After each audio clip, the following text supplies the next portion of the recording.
1 tumbler உளுத்தம்பருப்பு எடுத்திருக்கேன். உளுத்தம்பருப்பை 2 மணி நேரம் ஊற வைக்கணும்.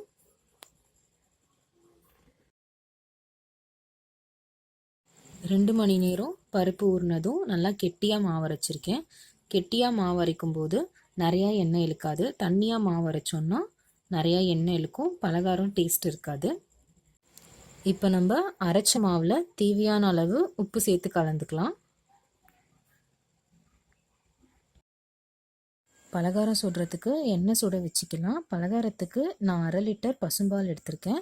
பசும்பாலில் செய்யும்போது நல்லா டேஸ்ட்டாக இருக்கும், ஹெல்த்தியும் கூட. இல்லைன்னா பேக்கெட் பால் எடுத்துக்கோங்க. எண்ணெய் நல்லா காஞ்சதும் தண்ணி தொட்டு தொட்டு சின்ன சின்ன உருண்டையாக போட்டு பொரித்து எடுத்துக்கலாம். சின்ன சின்னதாக போடும்போது தான் பாலில் நல்லா ஊறி சாப்பிட்றதுக்கு நல்லா டேஸ்ட்